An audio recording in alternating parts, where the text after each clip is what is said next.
Saudara Presiden Prabowo Subianto gelar rapat terbatas bersama sejumlah Menteri Kabinet Merah Putih di Hambalang, Bogor, Jawa Barat.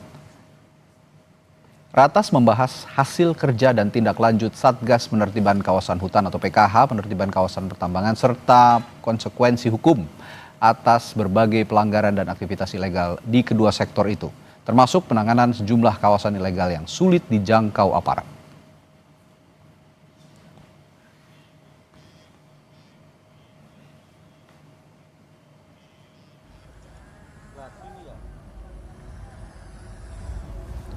Pada 19 November lalu, Menteri Pertahanan Panglima TNI dan Jaksa Agung memantau langsung penindakan tambang ilegal yang berada di Bangka Belitung.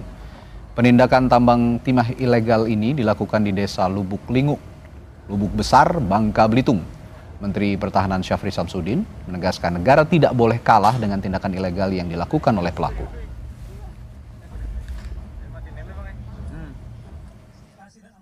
Kita menemukan beberapa kegiatan-kegiatan ilegal yang mengarah kepada pelanggaran hukum yang akan kita tindak lanjuti baik secara hukum maupun secara administrasi. Saya kira dalam hal ini negara tidak boleh kalah di dalam melaksanakan kegiatan ilegal ini, dan secara fisik sekarang semua kegiatan yang mengarah kepada kegiatan lagi ini kita sudah tutup secara geografi, tetapi secara peraturan nanti Menteri ESDM akan memberikan penjelasan.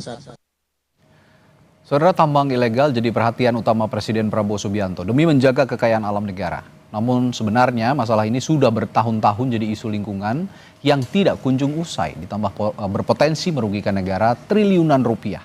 Lalu seberapa serius pemerintah memberantas tambang ilegal? Kita akan kupas seberapa besar peluang pemberantasan ini berhasil dengan dua narasumber kita yang sudah hadir di studio. Ada Pak Toto Daryanto, anggota Komisi 12 DPR dari fraksi PAN, dan Melki Nahar, Koordinator Nasional Advokasi Tambang. Selamat malam Bapak-Bapak. Ya, malam. Saya ke Mas Melki dulu nih. Ini kita flashback ke tanggal 19 November kemarin. Kan ada sidak lah ya dikatakannya Satgas PKH ini.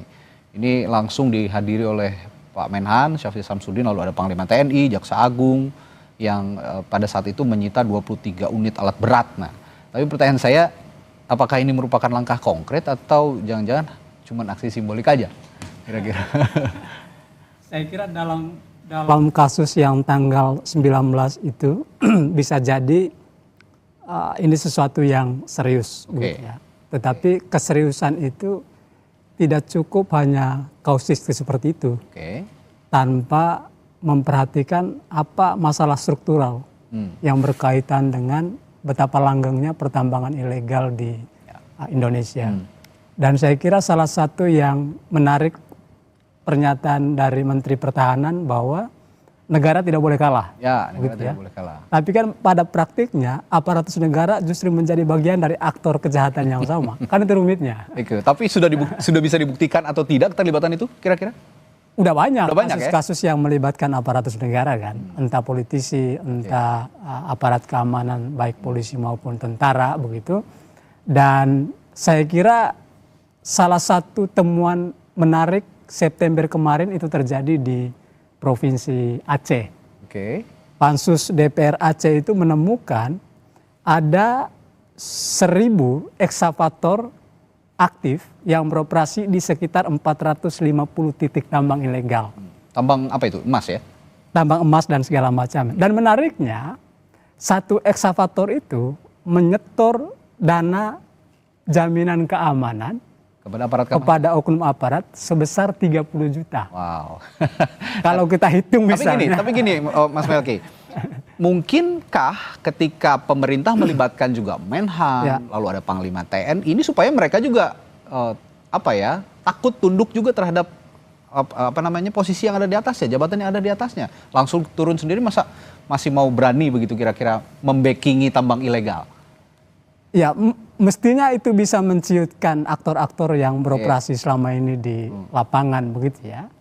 Tetapi problemnya seringkali apa yang dibacanakan di ruang publik, terutama yang terbaru tanggal 19 kemarin itu, seringkali kan tidak mencerminkan situasi real yang terjadi di lapangan begitu ya.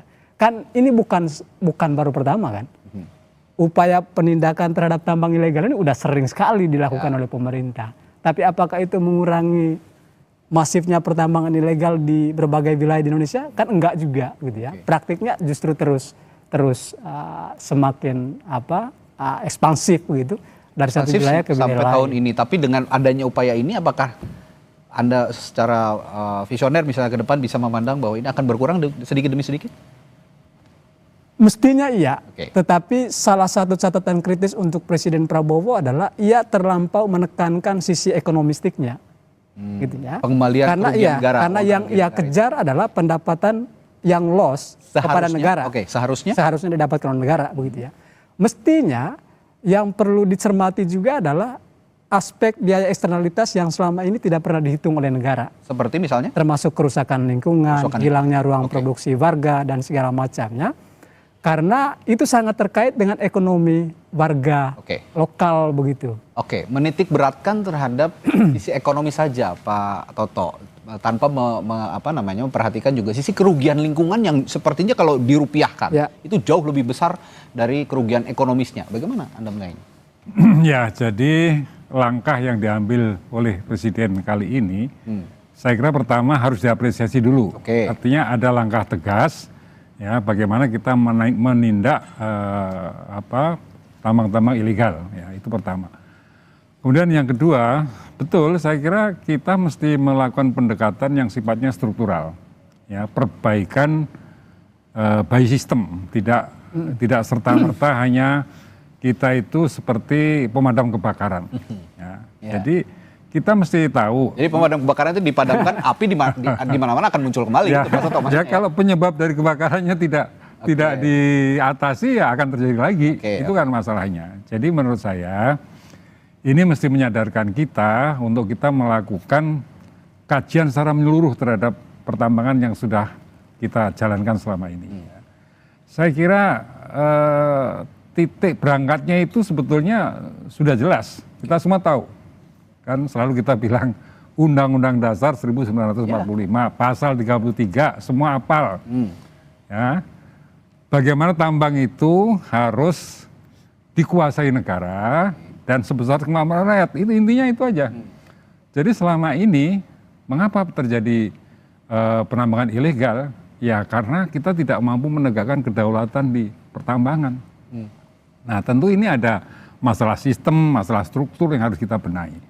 Kalau kita lihat ya soal pertambangan ini kan terutama mineral dan batu bara kita bicara ya. Kan tambang itu sebetulnya juga minyak juga tambang juga. Betul. Tapi kita dalam bicara ini kan konteksnya mineral dan batu bara.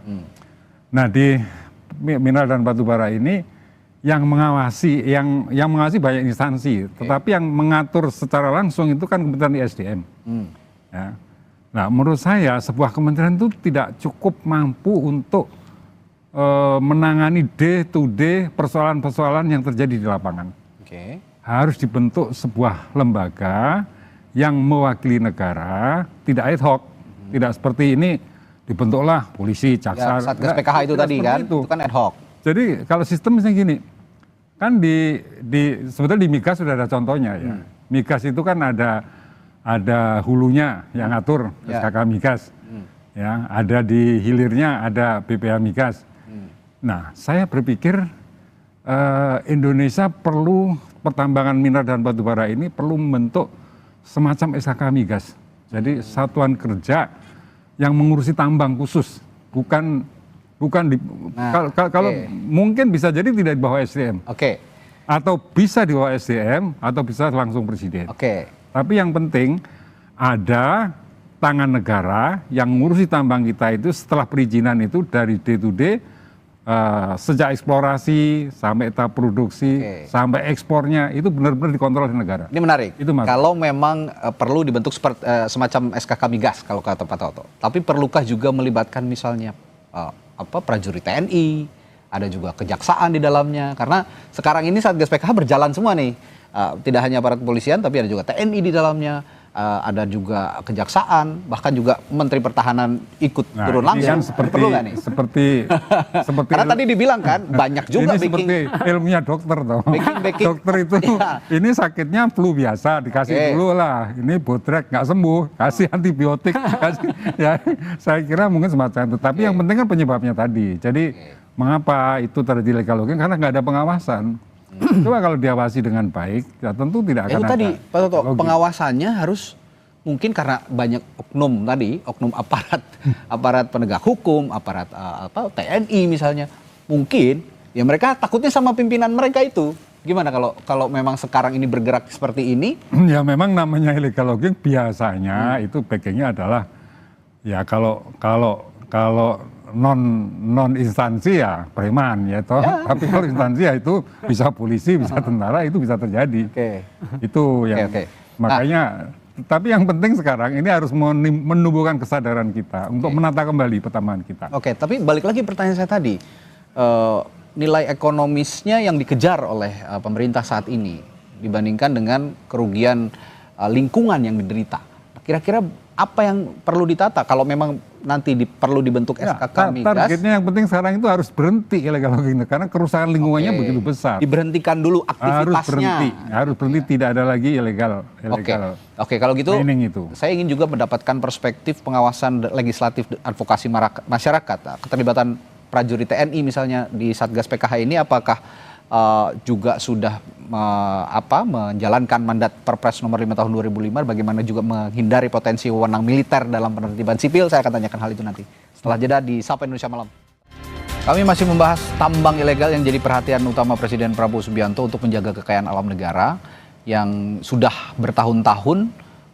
Kalau kemarin disebut Pak Prabowo, ini sudah merugikan negara triliunan, bahkan ratusan triliun rupiah. Tadi saya bertanya, kalau Satgas PKH itu melibatkan anggota TNI misalnya, Pak Toto. Nah, kira-kira apa yang bisa Anda sampaikan terkait keterlibatan prajurit TNI dan bagaimana juga kira-kira supaya tidak ada penyalahgunaan jabatan militer dalam penegakan penegakan hukum di kasus tambang ilegal ini? Jadi karena diduga backing-backingnya ini adalah ada militernya, ada polisinya, maka mereka dilibatkan. Dan ini yang perintahkan presiden. Jadi siapapun pangkatnya tidak ada masalah menurut saya. Tapi di luar dari apa yang sekarang dikerjakan, ya, yang penting sebetulnya jangka panjangnya bagaimana kita mengatasi supaya tidak terjadi. Stop aja dulu aktivitasnya gitu ya. Itu. Kalau sekarang harus stop. Kalau tadi Anda mempermasalahkan Mas Melki soal kerugian lingkungannya jauh lebih masif gitu kan dibandingkan kerugian ekonomis. Tapi kan Pak Toto bilang tadi ya stop saja aktivitasnya dulu supaya kerusakan lingkungannya tidak terlampau parah lagi di era yang akan datang. Dan itu bisa dihitung kan. Nah, itu bisa dihitung. Berapa pengembalian atau pemulihan kerugian negara dari revitalisasi kerusakan lingkungan itu tadi. Bagaimana menurut Anda? Ya, saya kira setuju. Tetapi kan tidak berhenti pada penutupan tambang ilegal itu sendiri. Tapi mesti ada langkah pemulihan kerusakan lingkungan, termasuk upaya mendiversifikasi dan transisi ekonomi yang sebelumnya bergantung ke tambang ke sektor yang lebih berkelanjutan. Karena kalau kita baca banyak riset, kajian begitu, orang kemudian memutuskan untuk menambang itu kan problemnya adalah urusan ekonomi begitu ya. Karena ketidaktersediaan lapangan kerja, kemudian terjadi kemiskinan, lantas kemudian mereka mau tidak mau beralih profesi ke sektor pertambangan. Nah, saya kira ini yang penting untuk dibereskan oleh Presiden Prabowo sehingga jangan sampai hanya mengejar ke sektor pendapatan ke negara saja begitu ya, tapi tidak terlalu serius untuk mengatasi problem ekonomi yang dialami oleh masyarakat lokal itu sendiri. Saya tertarik dengan pernyataan Jatam di bulan Agustus 2025 yang lalu bahwa pada saat Pak Prabowo berpidato kenegaraan di DPR itu kan sangat berapi-api mengatakan bahwa tambang ilegal itu harus diberantas begitu untuk mengembalikan kerugian negara. Tapi setelah itu beberapa saat kemudian Jatam menyatakan itu hanya retorika saja. Tapi sekarang dibuktikan oleh Pak Prabowo dengan terus intensif gitu ya melalui Satgas PK untuk day to day dari daerah ke daerah menyisir terus tambang-tambang ilegal. Nah, sejauh ini sudah terbukti bahwa Pak Prabowo ini juga menjalankan komitmennya menurut Anda? Saya kira belum. Kan kalau kita merujuk ke pernyataan Prabowo sendiri, dia bilang bahwa ada 1.600 sekian izin Banyak sekali. tambang ilegal yang ada di Indonesia. Oke. Pertanyaannya, sudah berapa banyak yang kemudian ditindak tegas? Begitu ya. Maksudku, lain hal kalau misalnya pemerintah dan aparat itu tidak menjadi bagian dari operasi kejahatan yang sama dalam tanda kutip dalam urusan tambang ilegal ini, lantas kemudian Presiden Prabowo dengan mudah bicara bahwa ini akan diberantas. Oke. Kan problem utamanya itu tadi, aktor yang terlibat itu adalah punya power politik yang sama juga, begitu ya. Dan jangan-jangan ada di lingkaran Presiden Prabowo. Oke. Makanya setuju tadi, jangan-jangan memang Presiden Prabowo mesti mulai melakukan kajian yang lebih mendalam soal siapa dan bagaimana pola yang kemudian digunakan sampai kemudian tambang ilegal ini kok ribuan begitu ya, sebaran titiknya di berbagai pulau di Indonesia begitu. Oke. Dan Prabowo bukan orang pertama kan yang bicara ingin menindak tambang ilegal ini. Bahkan zaman Jokowi, Wakil Presiden waktu itu Pak Maruf Amin membuat pertemuan juga yang melibatkan banyak kementerian dan lembaga untuk menyelesaikan problem pertambangan ilegal. Tetapi kita tahu jumlahnya terus bertambah. Terus bertambah, aktivitas bukan di lapangan terus Nah berjalan. ini siapa Pak Toto yang harusnya juga melakukan monitoring gitu? Apakah jumlahnya sudah berkurang nih sekarang atau jangan-jangan ya diberantas satu tumbuhnya 100 gitu? Ya sekarang yang penting diberantas dulu, itu kan. Dan dengan gerakan dan ini jangan sporadis, nanti terus menerus ini sampai habis. Jadi Presiden harus mencanangkan pemberantasan tambang ilegal ini tidak hanya hangat-hangat tayang. Harus terus tuntas sampai itu habis. Seperti apa yang dijanjikan Bapak Presiden pada Jangan seperti kampanye politik lagi gitu ya, Wacana. Nah, dan kita tunggu. Namanya ini serius, jadi nama serius sehingga mudah-mudahan selain yang ditindak itu, mereka yang lain-lain itu juga sudah dengan sendirinya mundur dari lapangan-lapangan ilegal itu. Harapan kita seperti itu. Tapi yang lebih penting menurut saya, kita ke depan mesti menata kembali pertambangan kita. Ya, saya mengusulkan itu paralel dong ya harusnya ya. Harusnya diberantas sekarang, dan ditata lagi. Sekarang DPR mestinya mulai bicara dengan pemerintah. Yuk ini kenapa terjadi seperti ini ya, terjadi pembiaran seperti ini kenapa? Ya kalau orang melakukan kejahatan kan karena ada peluang. Saya kira bukan sekedar karena ekonomi juga. Orang yang ekonominya kuat banyak juga yang korupsi kan. Karena ada peluang gitu loh. Jadi ini peluangnya memang cukup besar karena tidak ada pengawasan yang benar-benar ketat gitu. Mungkin kalau yang dimaksud padahal ini sekarang kan era teknologi ya. Era teknologi ini kan bisa dibuat platform digital ya yang mengontrol semua tambang-tambang sehingga ketahuan lah kalau ada tambang-tambang ilegal itu ketahuan gitu. Dan laporan-laporan dari seluruh tambang-tambang yang terdaftar itu juga setiap hari bisa dikontrol oleh salah satu lembaga yang mewakili negara. Oke, itu tadi soal penertiban tambang-tambang. Nanti persoalannya bukan hanya yang ilegal aja, tapi pendapatan negara pasti akan meningkat. Oke, nah ini ngomong-ngomong soal pendapatan negara, rekomendasi Pak Toto juga dari DPR kira-kira untuk meningkatkan keberhasilan pemulihan kerugian negara. Apa yang selain memberantas tambang ilegal, apa yang harus dilakukan? Revitalisasi yang didahulukan ya prioritasnya. Apakah revitalisasi atau tadi penataan tambang yang baru atau bagaimana? Penerbitan izin yang ditertibkan atau bagaimana? Jadi pertama, yang ilegal ini harus diberantas dulu. Dan temukan siapa dalangnya. Jadi jangan sekedar yang ditangkap yang ini, yang pekerja-pekerja itu kan mereka. Nah itu yang dimaksud oleh Mas Melki kan tadi ekonomi bawah itu yang pekerja-pekerjanya. Ini harus ditangkap bos-bosnya gitu. Siapa bos-bosnya ini kan. Nah bos-bosnya ini harus bertanggung jawab, diseret di depan hukum, mempertanggungjawabkan. Kerugian lingkungan yang tadi Mas Melki ceritakan, di situ dimasukkan. Itu termasuk seluruh kerugian yang lain selain kerugian lingkungan gitu. Oke, terakhir saya ke Mas Melki singkat. Kira-kira kalau memang tadi menyasar bos-bos besarnya dan ternyata di sana ada nama besar, kira-kira pemerintah berani nggak mengungkap nama besar itu tadi? Berani lah. Kita sih pesimis begitu ya. Sampai kemudian sebetulnya kan gini, dugaan keterlibatan mereka-mereka yang punya pengaruh tadi, itu kan sudah mencuat sekian lama begitu ya. Kasus di Kalimantan Timur misalnya yang polisi itu Ismail Bolong itu, bahkan dia menyebut dia setor kemana ke atasannya dan segala macamnya. Nah itu kan yang kemudian dieksekusi, ditegakkan kan hanya sampai ke Ismailnya kan. Ya. Tidak pada orang-orang yang diduga itu terima setoran dari mereka yang ada di lapangan. Oke. Dan itu rumit tantangannya. Ini ibarat di kasus BBM ilegal juga, seorang nama Rizal Khalid aja sampai detik ini belum ditangkap. Nah, ini kita tunggu juga berarti komitmen pemerintah. Kalau tadi belum ketangkap. Belum ketangkap. Oke. Tapi kan yang lain-lain udah ketangkep gampang kok, ini susah banget gitu loh Pak Toto.